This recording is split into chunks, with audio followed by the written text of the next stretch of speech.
Hey, Tom here, FlipAnythingUSA. So, just barely got in time, but I feel like I'm early enough I can start a little podcast here. It's Fake Guru Friday.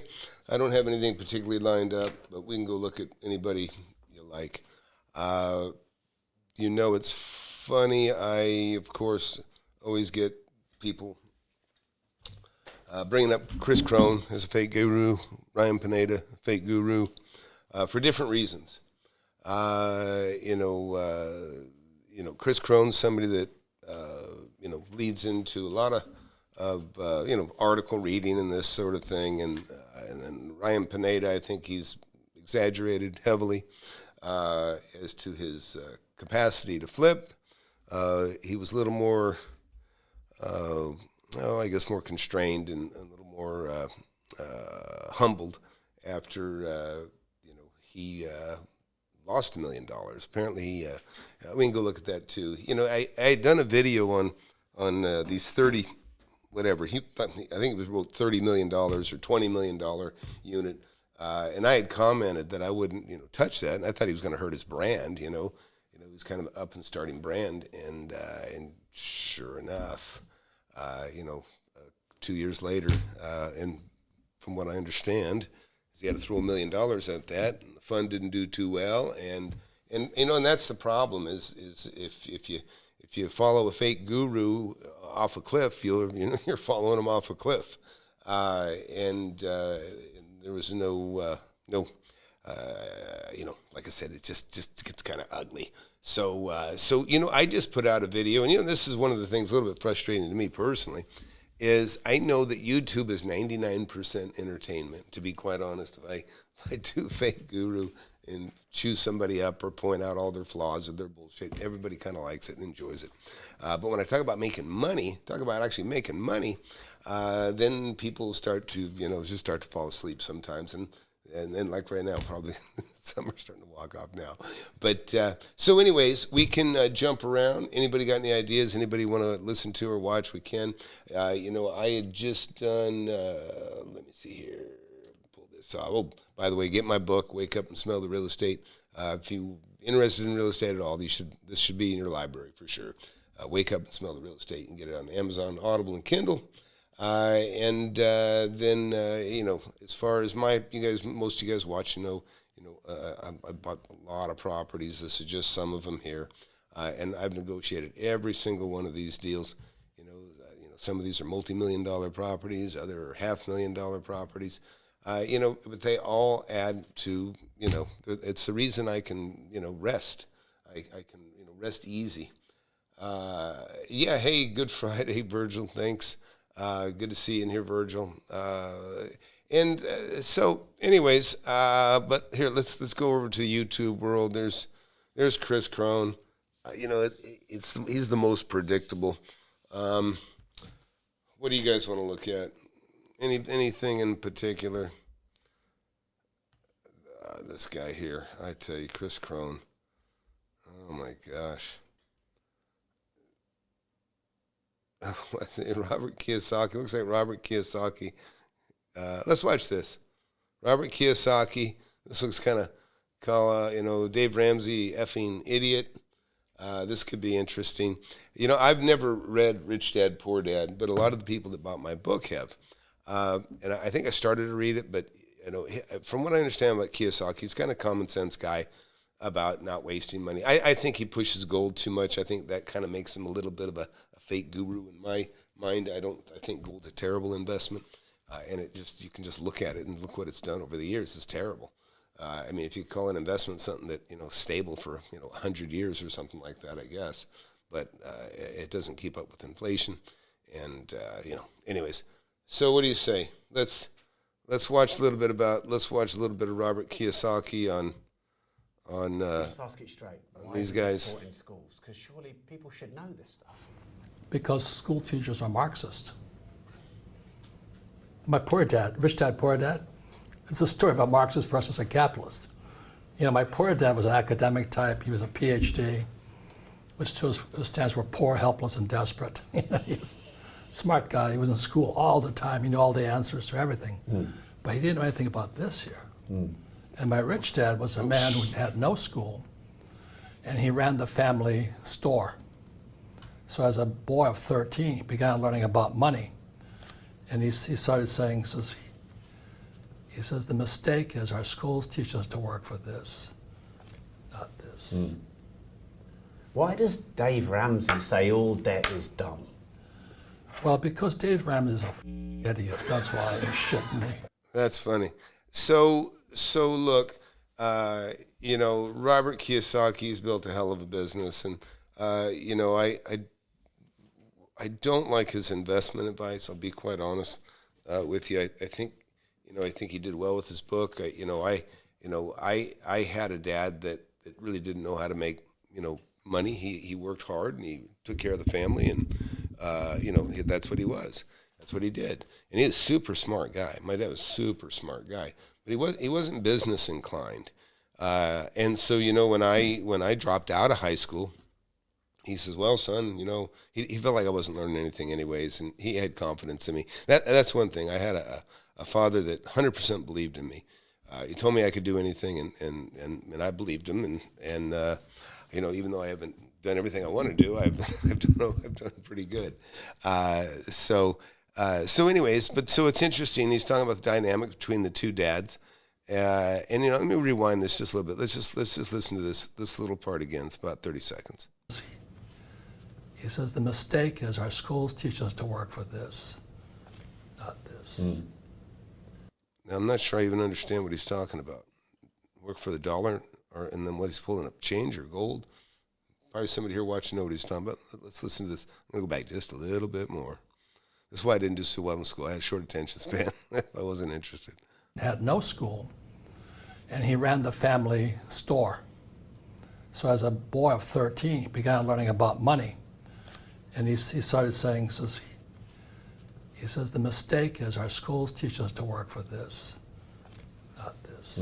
Okay. Why does Dave Ramsey say all debt is dumb?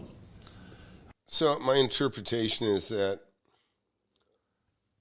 oh, it's precious metals. Oh, so this is a lead into precious metals. I thought, you know, I thought perhaps it was like maybe getting a little piece of the action from everybody, which is really a fantastic thing. You know, it really is. You know, if you can just get a little piece of the action from everybody else. You know, you come up with an invention, you solve a problem. You know, and a lot of you guys don't know, but I'm actually a bit of an inventor, and I've actually got some patents. I'm pretty mechanically inclined, and I know to hire smarter people than me when I need them, which is something everybody should do. If you're an inventor out there, by the way, you know, we can talk about that someday. But one of the best things to do when you're an inventor is just bring your product, you know, build a prototype and bring it to market. Go to a convention, and believe me, you know, I did that before. I was the busiest booth in the whole convention center. I had the smallest booth. But that's how you can find out if you're onto something or not. And then you got a year to patent in the USA. And anyway, let's keep watching.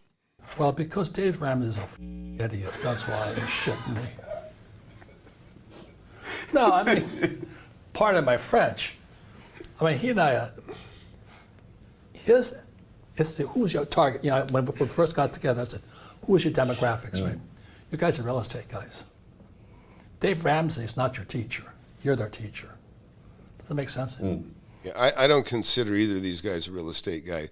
I don't think Kiyosaki's a great real estate investor or teacher of real estate investment, nor Dave Ramsey. No, I think they own real estate, but I think basically they just took they just basically changed the form of their asset. They made a lot of cash doing what they're doing, and they changed the form of the asset by buying real estate, which is what a lot of YouTubers that don't know what they're doing have done as well.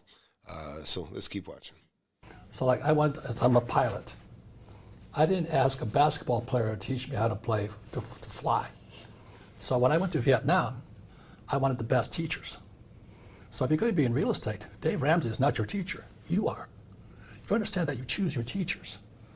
So Ramsey's advice is good for the average person who is trying to save this stuff here. Yeah, so this is interesting. You know, they probably compete in the same circles, and that may be some of the rivalry here. Because like I say, I don't think either one of them know much about real estate or investing or starting from nothing or anything. But it is interesting to hear that Kiyosaki was a pilot and that he went to Vietnam. Appreciate your service, Robert. But let's keep watching. Think about this, okay? I was flying in Vietnam. I bought my first gold coin. I paid $50 for it. So it was 50 of these for one of these. Today is 2,200 for one of these. And what has the dollar's gone No, that's a collectible coin. down by? And mom and Well, dad, no, that's actually probably 1 ounce of gold. they're working hard, staying out of debt like frickin' idiots. Yeah. But it's best advice for mom and dad. They're the punter. You know, I use the term punter. They have no idea what's going on. They get up, they get a pint, they're happy. Hey, Mike, we can do that. This is only going to be a couple minutes, but this is interesting. So he's equating that, yeah, he bought gold back in, I don't know, 1970 maybe, 1972, something like that. And that he said he bought this, it looks like for $1,000, and basically he doubled his money in 50 years. Big deal. That's no way to get rich. So basically, he just demonstrated really a terrible investment, and that's why I, like I say, Robert pushing gold to people that need to make money is a joke. Gold is something that when you're rich. Listen, I remember before I was a wealthy guy, I remember thinking how nice it'd be just if I could make 5%. And this one, interest rates were 10%. Interest rates were 10% when I got into real estate in 1981, and and I'm taking 10 back then. I'm taking 10 grand and turning it into 30, and then I buy 10, bunch more, and then I take 30 and turn it into 90,000, and I did this over and over again.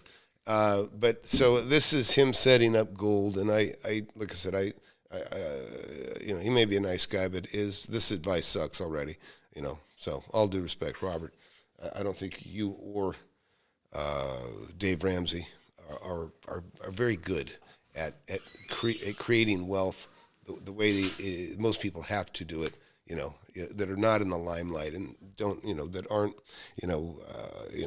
a star of a sort. Let's keep watching. So, but if you're going to be a rich man, Yeah, Rob, poor he's a man, gold rich bug. man, your end game is gold.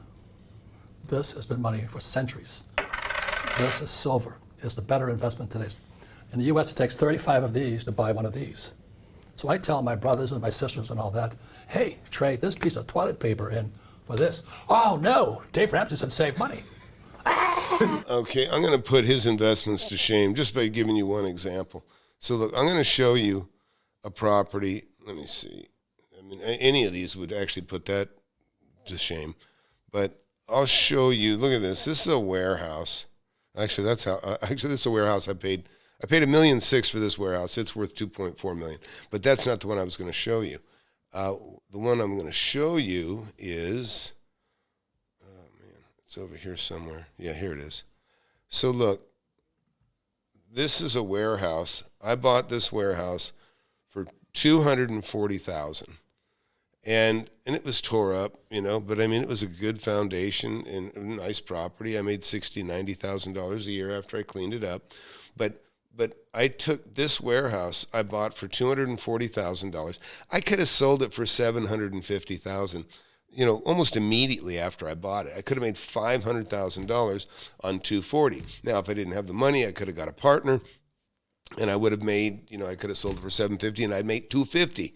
And then the next time an opportunity like this would come along, I'd be able to buy it without a partner. Okay, see where I'm going? That's like that, or months. Okay, months maybe. And this is what you should pay attention to, especially you young guys. Listen, you young guys want, you follow these dipshits out there, the sub-2 stuff and hack and think you're gonna that AI is going to make you rich. That's a joke. Listen, that's been going on for years. Is people hype the latest technology, blow smoke up your ass and give you blue sky to follow. That ain't going to make you rich. This never changes. I've been buying and selling real estate for 43 years. This never changes. Look around. A never-ending inventory. And I say it's a never-ending inventory because people die, people divorce, people get old, people move on. So it's a never-ending inventory. There's nothing like real estate. And so anyways, so again, so if you could have bought, if you'd have bought gold like Robert Kiyosaki said, if you'd have bought, if you'd have paid, even back in the 70s, if you'd have paid $250,000 for it, maybe it'd be worth, what, $500,000 50 years later. It's terrible investment. Where something like this, you could, even if you don't have any money, you could make $250,000. And by the way, I made $1.5 million. I sold this property. I held this property for over 10 years. And I made, like I said, 60 to 90,000 a year while I held it. But I sold this property for $1,725,000, and I made $1.5 million, right? $1.5 million, okay, from 240. So just keep that in mind. Let's go back to Robert here and listen to the rest of what he's got to say. And my family's broke, but they follow my poor dad. They go, I have a master's degree. What do you have? And a master's degree can get someone 100,000 in. So I don't know. Listen, he wrote a good book early on, and he made a lot of money, and he's traveled the country, and he's given the advice that he gives. But I don't know. I agree that you should invest, but I totally disagree. I think gold is a gigantic waste of time. In debt, aren't it? Bad debt. I'm $1 billion in debt. You're $1 billion in debt. Because debt is money. It happened in 1971. President Nixon took this, separated. So what became money was a U.S. bond. Now, Dave Ramsey and most of these financial planners down in the City of London and they recommend buying bonds. Bonds are the worst advice possible. Okay, so listen, I would challenge Robert on this. I'll bet he's made a hell of a lot more money on the appreciation on whatever real estate he's bought over the years. He's not $1 billion in debt making money on gold. It's not like you could go buy $1 billion worth of gold and sit on it and make money. But you can do that with real estate. Why? They're going crashing. 3 banks went down the road because their bonds crashed. So please hear what I'm saying is our financial planners, that's what we call them in the States, they're always saying you want 40% stocks, 40% bonds, and 10% gold or something like that. They think bonds are safe. But now that interest rates are going like this, when interest rates goes up, the bonds come down. So today, the U.S. Federal Reserve President, Chairman Powell, he's raising interest rates. Bonds are coming down. Our banks are crashing. When our banks crash, they can't lend this out. And we can't. Well, they can't lend it out to high-risk people. They can still lend it out. I borrowed money in bad times. So anyhow, Rob made a point here. Gold is not an investment. It's insurance. I mean, listen, everybody should have a rainy day fund. Everybody should have cash. You got to have cash put away. A lot of people, and even, it's kind of ingrained in all of us to want to pay off stuff, like when things are going bad or, the economy gets scary and, you tend to want to think, I'm just going to pay off all my bills. And I mean, and it makes sense to some degree, but there's a common sense way of figuring out what maybe you should pay off and maybe you should just leave. Obviously, leave your low interest loans alone, because the most important thing is to have cash on hand. To be honest, going into tough times, because you may have you lose your job if you have a job, or however you lose your business, whatever it is. You're going to need cash. You're going to need cash to pay the bills and to get along until better days come, right? Until you find another opportunity. But if you throw all your money out, pay off as much debt as you can. I don't think you're going to pay off all your debt, but you pay off as much debt as you can with the cash that you have available. And then you lose your source of income, whether it be a job or business. Believe me, you are as weak as the weakest person around you, because you don't have any money, you don't have anything to sustain yourself. So, again, you can buy gold if you can liquidate it and turn the gold back into cash. I suppose I've never bought gold. I used to prospect for gold in Northern California. Enjoy that, but anyways, so this is a joke of an investment. All due respect, Robert, I just don't think it's good advice pushing people to gold. I think if you're, like say you've got $1 billion, in debt, so I assume you're a billionaire. You would be inclined to, have some savings, have a rainy day fund, a substantial one. But for the common guy, the 9 to 5 or anybody that's less than a 30 millionaire, I guess, I would say maybe buy a little gold. But outside of that, I don't think it makes any sense at all. Can't lend this out, the economy crashes. So the people who will win are people who have gold and silver. And mommy and daddy who are saving this will be wiped out. Because to save the world economy, as you know, the U.S. is going to print trillions of these. You have, what was it named Tusk or something? She was your prime minister for a short period of time. Yeah, Liz Truss. Yeah. When she tried to screw around this, your pensions went down. So mark my words, the old guys like me in UK, America, and most of Europe, we have no pensions. So did you decide Well, let me say it again, we have no pensions. No pension. Guess what? Most of us don't have pensions in the USA either. That kind of went out about 30, 40 years ago. The pensions are no more, unless you have a government job. And then again, we have unfunded mandates. People are really, they don't even, it just sucks, right? In other words, the people that do have pensions today are pretty much just government workers. Guys like me and most of you, all we can do is accumulate as many assets that produce income for as long as we can. And then when we get too old or too tired, we stop. Or if you're fortunate enough to have a lot, you can just quit whenever you want. And then you live on it, right? And then you live on it, and then you just try to keep people from taking it away from you.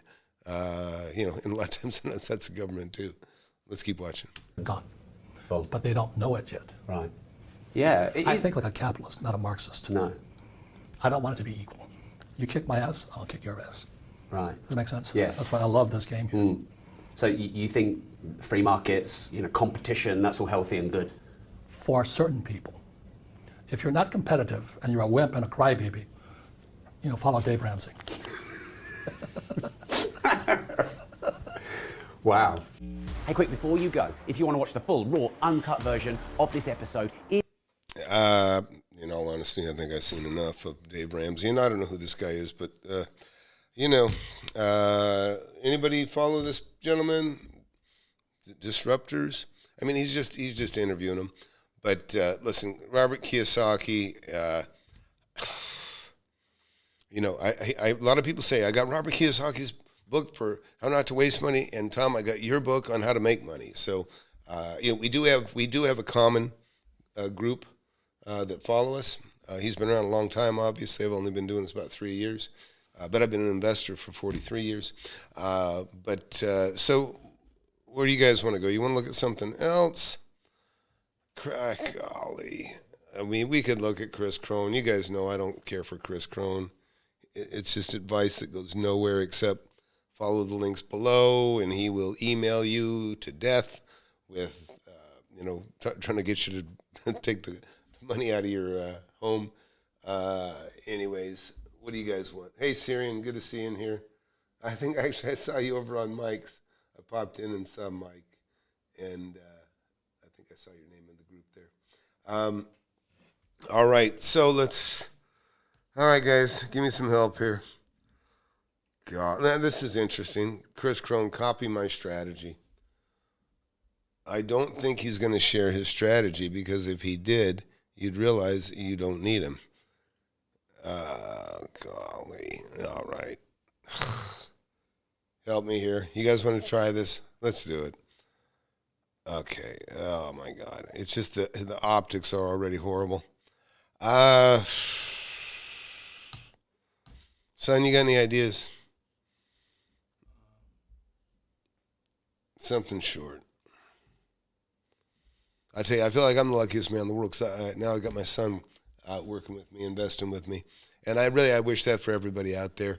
And those of you that just got here, I've got a book, Wake Up and Smell the Real Estate. Be sure to get that. And if you just got here, of course, hit that subscribe button, hit that like button. You want to learn about real estate, you can learn a lot here. Done a lot of videos, 1,300 videos, at least, something like that.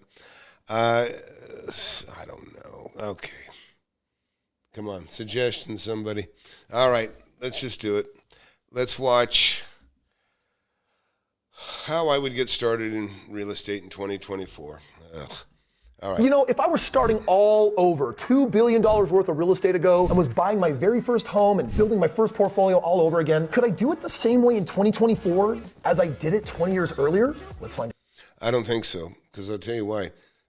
He pretty much, from what I've gathered, Kris Krohn has been a professional at using other people's money. People that really don't need him, but he's done a good job as far as the goal of OPM, right? Other people's money, getting used other people's money, and when interest rates were low, he had the ability to pay full retail for a home and put 25% down with somebody else's money, and then be their 50-50 partner or something like that. And with that 25% down and the low interest rate, the interest rates have been low enough that the rent would cover the mortgage, plus maybe a little bit. And so he could just sit there and buy properties with other people's money. And 10 years later, you have whatever the appreciation is, some things doubled, some things tripled, in the last 10 years. And in the end, he's splitting that profit with the people that put the money up. Now, for the person that doesn't do the math well, and most people don't, is that if they suck 25% or whatever, take a large chunk of money, a large chunk of equity out of their home in the form of, HELOC or, basically just borrow against their home, whether it be a second or a new first, that still costs money. And so if they're paying 4% or 5% on that 25% down, and then in order to put it in, into this, into a fund or into a partnership with Kris, well, they're really not getting the full benefit, right? But if they'd have bought it all by themselves, they'd be making twice as much. And so anyways, I'm not a big fan, but let's listen to what he says. Now, so there's definitely criticism that I get out there like, Kris, bro, you can't find off-market deals. You can't find discounted homes. You can't find homes for like $150,000 or $250,000. This market is so crazy. And to you, I made this video, and I'm just going to start by saying you're wrong. Okay, and I'm going to say, prove it.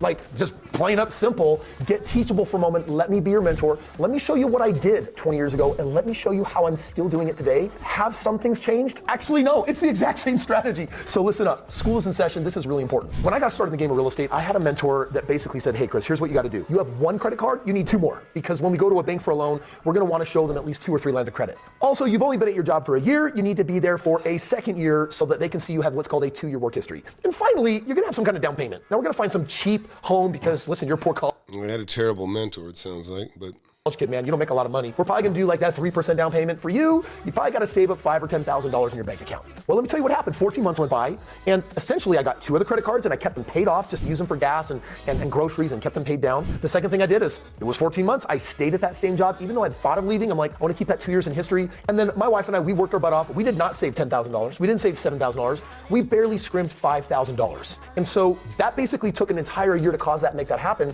And something really cool happened. I was driving home from work one day and I was like, I don't know, I had this funny feeling that said, drive home a different way, like take the circuitous path. And it was weird because I wasn't used to weather in Utah yet, and it was May, which you would think we're in spring or summer, like the weather's nice, and it was like blue sky, the sun was out, there was no clouds, but it was snowing sideways. And like, it was really weird because right when the snow started hitting my windshield, I had this funny feeling to look left, and there was a for sale by owner sign on this tiny little bungalow, and I'm like, this is a sign from God. I did a U-turn, I pulled myself around, I looked at the sign, and it said, for sale by owner, purchase price $110,000. Now, I was definitely not an expert in real estate. I was the opposite. I wasn't. Okay, so look, I'll give him some credit for this. The idea that, as far as if you want to have credit, you got to become credit worthy. If you have a job, I tell people that some people think about quitting their job and then become an investor, and I'd say, well, while you've got the history, a good work history of a couple of years or 10 years or whatever it is. At least you have that's power, right? That's stability. That's what a bank looks for. The bank, you remember, banks in the business of loaning money. They do want to loan you money, but they have to avoid risk, right? They got to keep the risk to a minimum. So, let's keep listening. Hopefully, he's going into an owner finance deal with $5,000 down, which sounds good. Very similar to how I started, if that's where he's going. even a novice. Like I knew like nothing about the game of real estate, but I'll tell you that something happened. I saw that 110,000 price tag and I was like, I got a feeling from just having looked at a few of the prices that that's really low. Well, long story short, I ended up going to my mentor. He looked at the house and said, Kris, this house is worth $150,000. If you can get it for $110,000, that's a great steal for you. I want you to get it. And so I basically made that my first home. And there's something else kind of cool about it. It had a basement apartment. While I had 3 bedrooms, 1 bathroom upstairs for me and my wife, the basement had 1 bedroom and 1 bathroom, and we rented that out for about $600 a month, which covered my entire mortgage. So when I bought this house with my 3% down payment, it was about $3,300 that came out of pocket, and basically rented out the basement. My wife and I lived upstairs in the bigger part of the house totally for free. Now I didn't know at the time that this is what is called house hacking, but that's exactly what I was doing. A year later, I went to the bank and said, hey, I've heard that because of the equity in this house, I might be able to pull some of it out. And the bank said, hey, you have at least $20,000 we can give you on a line of credit. I'm like, how does that work? They're like, well, it took us 2 weeks. We didn't pay any money. They gave us what's called a HELOC, a home equity line of credit. So this is what I want you to take away from this, because I know where he's going with this. He wants you to pull money out of your home and invest it with him. Now, that isn't part of the equation on how he became wealthy, though. He did it on his own, right? In other words, his first deal is probably legitimate, and maybe this is a true story. It's definitely a true story for many people. But buying a property, and he didn't say if he got it owner financed. Actually, maybe he did. He said they were offering it, but said for a home. Actually, said the home was for sale by owner. He didn't say owner financing, so it sounds like he got a bank. So that's fair. But my point with this is, he didn't use other people's money. He used his own money, and he's got to reap the benefit of he has control, right? Number one, he's got control because he bought the property by himself. He owns, the bank will loan him money. They will loan him money because he controls the asset. Now, that's very different than what he pushes for from the people that he approaches now, because I know I'm on his email list. And what he's looking for is your money so that he can buy a property, and you will maybe own it together, but you won't have the control. You won't have the control, and you'll only get half the profit. Now, I don't think he's going to explain to you that that's how he bought much of his real estate, with other people's money. But let's watch.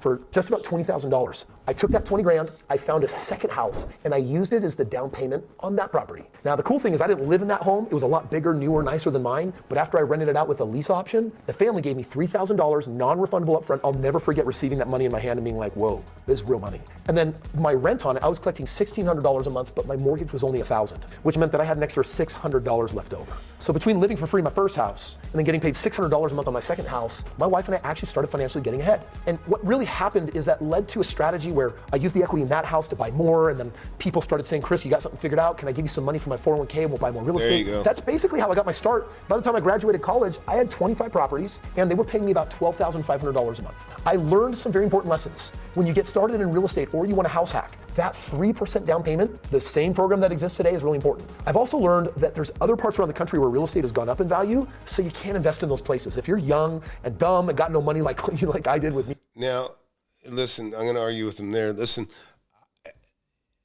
I have students in my class. If you just got here, look, I have a mentorship, FlipAnythingUSA. If you can afford it, you should try to get into it. You should apply for mentorship right here, take the webinar, and of course, and get my book. I'm very different than Kris Krohn. I'm actually a mentor that you do talk to, that you are in touch with, and it makes a world of difference. But, again, like I just showed you earlier with this, what he's describing is pretty much what I've been doing for 43 years. But I don't use other people's money. I mean, I've had a handful of partners, and I mean just barely a handful. But this is all me, okay? This is all me. And this is really what you want to do, is you want to be in control, because one of the key things you should come away with, and I don't think he's going to be an advocate and tell you, because he's already kind of leading you into, then other people, wanted to invest and said, here, Kris, here's some money. And next thing you know, 25 houses. Now, the problem for you is that you can't, the first part of what he described is perfect. Buy a property by yourself, buy it under market, and that's what I teach you to do, is how to find deals like that. Buy it under market, have all the control, so that when you go to the bank, you can go borrow 20 grand against your property. Now, if you buy a property with somebody else, That's going to be very difficult to do because you only have half the equity, you only have half the control, if that. Most times, like a Grant Cardone situation, you have no control. You have no control whatsoever. What you have, in fact, is you have your money tied up in a fund, and you're just you're just a fraction of the money that's involved in there, and the bank is not going to loan you money. You got $200,000 in a fund, you're not going to be able to borrow against it. You're not going to. It's worthless. It's trash to the bank. Hey, Russ, glad you're in here. Russ wrote, I agree. He's talking about gold. Gold has a terrible rate of return compared to some. It's horrible compared to real estate. It doesn't even come close. Even most stocks, there's not even a stock that comes close to real estate. So let's watch the rest of this, and I'm gonna put it up to 1.5 times speed. I got it 1.25 as it is. We'll watch. Me and my wife, when we got started, you got to find something different. But I developed some rules like, number one, always buy real estate below the median. Always buy it in a livable condition, and always buy it in a good location. I ended up repeating that process, having really, really crazy success, and check it out. I wrote a book about it. It's called The Straight Path to Real Estate Wealth, and it documents not just how I bought my first 25 homes, but the next year I went to 50 homes. It's funny. It says straight path, and he spelled straight wrong. And then 100 homes, and then hundreds of homes, and basically. That may be by design, by the way. This is a free guide that I'm offering you. The book costs money, but I'm giving it to you for free. If you click the link below, cover the shipping on it, and when I put this in your See, look at that. hands through the mail, He spelled straight wrong. It, Straight you will know path. the 5 simple steps Not of exactly like what I that. did, so Something you can else. copy it and do it the same. But on to the bigger question. Is this still doable in today's financial world? Well, let's talk about some things that have changed. Right now, are there still 3% down payment programs? Yes. But the national median when I got into real estate was right around $240,000, $250,000. Guess what it is nationwide right now? It's $431,000. So we know that the average cost of real estate has gone up quite a bit. Salaries have gone up, but not as much. So it's talking about real estate going up in value. Like, that's a big negative. Young people can't afford to buy anything. That's not true. It's not true. But what's killing people right now is the interest rate. But you have to understand, it doesn't matter what the values are, as long as the value, as long as the value is stable. And as long as the value is stable and you buy it for under that value, under the market value. I mean, substantially under market value. And I'll give you an example because I have students in my class right now. Russ actually is in here as one of them. It's made $1 million deal just recently, and even Jerry here, he just made a purchase. He's got 29,000 square feet of real estate. He got for $975,000. He made about a little over $2 million the day he closed that. He has more than that in equity. Now, see, by buying that by himself, he can go to the bank and just give it a year of it being occupied. And it is already mostly occupied anyways, but he'll be able to borrow $1 million against that property, no problem. On top of the 975, or he can borrow a couple million if he gets get a new HELOC on it. I got guys like here. Russ here's made $1.3 million. I'm sorry, Rich has made $1.3 million, and many of these people in here are millionaires now in a very short time, when I just say a couple years. And so it's, I'm a big believer in real estate. There's a right way of doing things and there's a wrong way, and letting somebody else control your asset is really not the way to do it, unless you're into that, like an ultra wealthy class of person. Proportionally. And so from that point of view, definitely things look very, very different. But what would your game plan be, or rather what would mine be if I was starting all over again? Let me tell you some things that I would do. Number one, if I were your mentor, I would say, get 3 lines of credit. What do you do? If you only have 1 credit card, get 2 or 3 more. That's exactly what I did then. That's exactly what you should do now. Number 2, you need 2 years of work history. So even if you were in college for 4 years, got a job in your degree, the banks will even count those 4 years, and you don't even have to wait 2 years. But the bottom line is when you wait at least 2 years, you're now ready to qualify for a home. And the third thing is you need a 3% down payment. Now this is where it gets a little bit tricky. 3% is... Okay, listen, having a job is important. Having a skill that pays is important. But I'm going to tell you, you need to know value. And as long as you know value, then you need to know that you only will buy things that are under market. And if you can make a deal on to buy something that's under market, whether you can afford it or not, you can find the money. It's not hard to find the money. It's much harder to find the deal. And that's what I teach you to do. And again, be sure to take a look at the book, and you get your money back if you don't like it. Let's keep watching. Is more today than it was then, right? Like you might need $10,000 or $15,000. So here's a couple things you might want to do different. Number one, you might want to live with your parents and save some money, right? I know it doesn't sound super sexy to your girlfriend when you're like, I live with my parents, but if it's a financial strategy, we got Gen Zers doing that, something millennials weren't willing to, and now they're getting into real estate deals sooner, their first property sooner than millennials were. Also, work a side hustle, right? Have a side gig, like do something on the side. You might even become full-blown entrepreneur like me, or maybe you'll get your realtor's license, or maybe Yeah, having a side hustle is a good advice. You know, there's a speaker, Jim Rohn. I'm a big fan, but basically, you know, he didn't raise. He's in black and white in most of the videos you look at him on. But basically, it's do something to make some money on the side, and it should be something that's more profitable than what you do full time. It's not, you don't want to have a second job. I mean, unless you get paid really, really well. But you know, but having a side hustle, you know, doing something on the side that makes more. You know, I know guys that would do concrete on the weekends, and you know, if they do a big enough job on a weekend, they'd make more than they made, you know, working for, you know, their job for 40 hours. And then pretty soon they had enough cash put together, and then pretty soon they were full-time in the concrete business or the stucco business or the, you know, framing business. Or, you know, I'm come from a construction background. And then they, you know, you take your money and then you parlay it into smart investments and by buying stuff under market. You want to buy a franchise, like you developing some kind of side hustle. Don't buy a franchise. And I know he's had sold some franchises too. Number one, it's financially empowering to say, well, I don't just rely on my W-2, but it also can help you save money more aggressively. Now, we're going into 2024, and I want you to take a look at the home prices and understand that you still have exceptions. There's a lot of Gen Zers that are like, we moved to Memphis, Tennessee. Why did we do that? Because it's a market right now where the average purchase price is still closer to $180,000 to $220,000. In fact, check this out. Okay, listen, that's ridiculous. Listen, this is a big myth, okay? It's just a big scam. When I hear somebody calls me up and starts talking to me about getting into my mentorship, and they'll say, well, I like, you know, say Memphis, Tennessee, or like somewhere else, because the entry cost is so much cheaper. That's stupid. That's just stupid. You don't think in those terms. There's properties, listen, there's properties for $5,000 an acre, and there's properties that are, you know, $5 million an acre. And if you go somewhere, if you invest somewhere far away and you can't watch and nurture that asset, you're going to blow it. You're going to lose all your money. I guarantee you. You're not going to do well. Now, because if the entry cost is so low and the properties are so cheap, guess what? They're not going to go. You know, they're not. You know, even if they double, it's you're doubling a very small amount of money. You know, where if you're buying closer, the bottom line is you want to buy under market. You know, somebody says, well, everything around me is $500,000. I can't afford that. Well, great. You're going to buy it for $250 or $300. And like, oh, yeah, that's the game, is buying it 40% under market. You know, you're going to buy a property. Doesn't matter if you can't afford $500. Maybe you can afford $300. So you buy a $500,000 home or a house or building. Or, you know, my first property I bought was a commercial building. You buy it under market. That's the game, and that's what you need to do.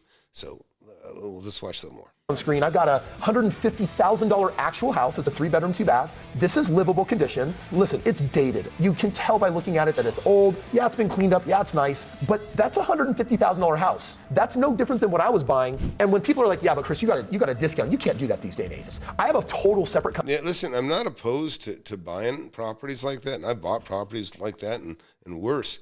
But hey, number one, buy it by yourself. Buy it under market. So if it's a $120,000 home, well, then you should be buying it for like 80, right? In other words, don't pay full price for it. That's what'll ruin you. It doesn't matter what market you're in. If you pay full price, that's how you get destroyed. That's how you go nowhere. That's how you'll get jaded. And that's the problem is, you know, I have a thing I say to all my students, and they all know it. Easy to do, hard to undo. You make a bad investment. You do something. It's like putting a noose around your neck, and you're going to be stuck.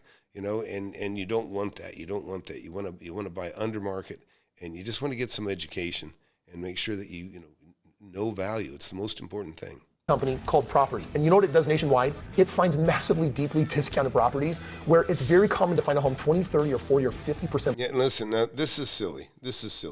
So he's promoting something where you can buy property, you know, this database, right? This goes to the eye. Hey, yeah, like, they just give the property away. They can identify and tell you where the good deals are. There's no such thing, folks. Discounted properties where it's very common to find a home 20, 30, or 40, or 50% below market. So listen, when there's people out there are like, yeah, times are different now than they were then, you're not wrong, but it's not really that different. It's not unovercomable. And anyone that's a critic that's like, well, you can't get a discount and you can't do it in this day and age, I want you to say a prayer to God and say thank you for those people. Here's why. They don't look for the really good deals and they don't invest in real estate. So again, this is kind of how things get mixed. Yes, there are deals out there. You can buy properties under market, but you're not going to go into a database that's available to everyone and pick it out. I mean, it's really there's a method and means to making those kinds of deals, but it's not going into a public database. They leave them for guys like you and I that are called the believers. And guys, this is no different today than it was 20 years ago. I was a believer then, and I lived in a world where people are like, you can't find discounted deals, and you can't do this, and you can't do that. Guess what? I did it. I've done it 6,500 times. I'm telling you. Yeah, I would like to see that list of 6,500 discounted deals. My feeling with Kris is what I've seen him, is that he's in general paid full retail, but he bought it when interest rates were low, and he caught that cycle. He got a piece of that, and I did too. A lot of us did. But that's a bonus that happens along the way. I've been buying property for 43 years. I started in 10% interest rates. I was getting deals then. I was buying properties that you could buy, and you could pay 10% interest on 90% of the purchase price, and you could still rent it and make money. Okay, it's just about that. It's just math. That's the beauty of real estate. It's just math. It doesn't really matter what the interest rate is. Doesn't really matter what you're paying for it, as long as there's a market, a rental market that'll more than cover all those bills, right? It's doable. Is it a little different? Yeah, our home's a little more expensive. Yeah. Do you need to save a little bit more money? Yeah, you got to be more intentional. I'm giving you some strategies on how you can do that. The reality is it's out there and it's available for the believers. So I want to ask you a very important question right now. Are you a believer? Do you want to make millions of dollars in real estate? Would you like to financially get ahead? If you're saying yes to all of those things, then what I want to offer you is a free game plan. Now, I've already offered a copy of my book for free, but a member of my team's going to call you that I've tried. Straight Path, STRAIT. And they're going to say, hey, I want to give you a Kris Krohn game plan. What's that? They're going to put me in your shoes and say, here's exactly what Kris would do. So if you got money in a 401k, he'd do this. If you have money in an IRA, do that. If you're literally broke as a joke and you got no money and bad credit, Kris would do this. They will tell you step by step, based on the dollars that you have or don't have, exactly what I would do. So grab this book and click that link below and then talk to my team. The reason why it doesn't cost any money is because when I... Anyways, you get on that email list, you give them your phone, you are going to see texts, and you are going to get a lot of email because somebody put me on that email list. And Kris is very, very, he's very, very driven. You will get many, many emails trying to talk you out of into investing with him and taking the equity out of your home or out of your savings of some sort. Anyways, that's it. Anybody got anything else they want to talk about? It's a Good Friday. Hope everybody has a nice weekend, and I'll tell you, I've been having a lot of fun just investing. Just lately, it's been really, really cool. Some of the things, I'm very, very grateful for what I've got, and it's been a long, fun path. Investing in real estate. I tell you, there's and I was going to talk about things settling in. I've been talking with the class. Look, there's two things that aren't going to change anytime soon, and one of them is interest rate. Interest rate ain't going down anytime soon, and then wages are going up, and in other words, you're going to start to things are going to start catching up all the way around. The inflation's gone way up, the cost of living's gone way up, so wages are going up. We've already had the cost of goods in general have gone way up. Well, now the wages are starting to catch up. The rents are starting to catch up. I'm raising rents. I have to. You go get a haircut. It's $50, for just a regular haircut now, some places. And, just things are very expensive. And so things are correcting, right? I call it just settling in. And, I've never, in 43 years, I've never been through inflation like this. I've never seen a time like this. But my experience in just what I have seen over the years of different things is that things are correcting. And when I say correcting, it just means things are adjusting. People are raising their prices and people are going to jobs that pay better, and which is forcing the people that don't pay as well to pay more. And, rents are going up. The cost of money is very high now from the bank. And so things have to move up. They have to move up. And will we have a crash? I think certain sectors are going to have crashes. We're going to have a lot of commercial, we'll have a lot of commercial loans, and we'll probably have a lot of, multifamily stuff. Stuff that if they had to correct their loans in 5 years and they didn't have a cap on the limit that the interest rate could go up, those people are going to be hurting terribly, and things will, there'll be some damage. And guys like me and other people, my students, will be in there to swoop in and buy things under market for people that didn't plan well. And that's just kind of how it works. So anyways, thanks for watching, and look forward to seeing you all soon. Hit that like button, hit that subscribe button, and I look forward to seeing you all later. And listen, time is on a mission to eliminate all of the snake oil and the fake gurus that fake y'all. He'll show you how to build an empire, starting with nothing but a desire. All you really need is a good mentor, not a used car bullshit. With time, you'll learn to crush it. Investing like Warren Buffett. With real estate, you cannot procrastinate. Everyone who hesitates is left at the starting gate. Hey, yo, so don't delay and join today. The mentorship and flip anything USA. Go.